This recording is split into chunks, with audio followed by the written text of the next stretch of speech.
Y'all just keep coming on in. Thank you very much. I am so excited about tonight's concert. We have so many, well, at least three wonderful things about it. Having conductor Grant Cooper back, he is always a gas and wonderful to talk to and a brilliant conductor. You don't often get a chance to hear a new work by a living composer, and we have the composer in the house, which is really cool. And we are lucky, of course, to have the incredible Olga Kern back for another appearance here in New Mexico. I'm Brent Stevens of KHFM. Please welcome Colin Martin.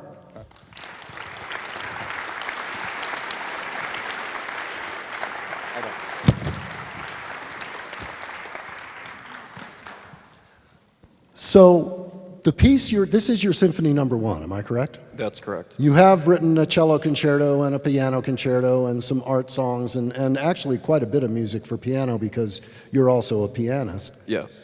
When you were approached, did you have the idea of Bernstein, or were you approached with the idea of composing something for his centennial year? Well, when they proposed this commission to me, really the only requirement they gave me, other than a roughly 25-minute time limit, was to do something specific to Bernstein's centennial, which is one of the themes of the season. So really that gave me quite a bit of leeway in what I could do. So were you familiar with Bernstein's music and what was his influence on you even before you got the commission? Well, I was definitely familiar with his music. I don't really think there's any American composer who's really escaped his influence, both in terms of his compositions and, of course, his impact as a conductor and his influence on classical music in American culture. I wouldn't have said that he was a major influence on my own personal music, though.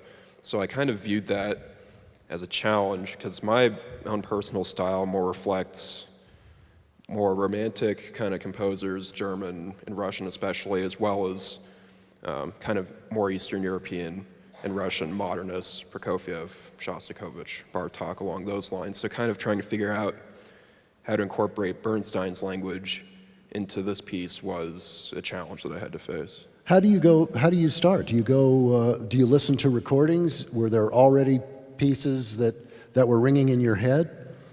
A bit of both.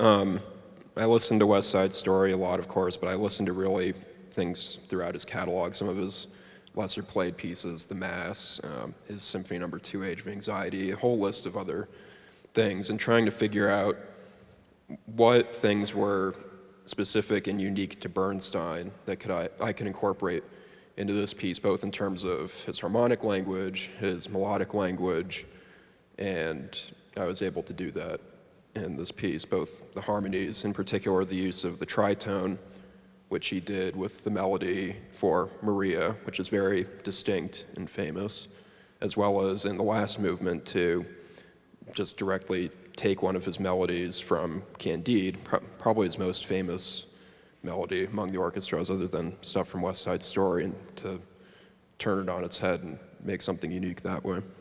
So you inverted the melody?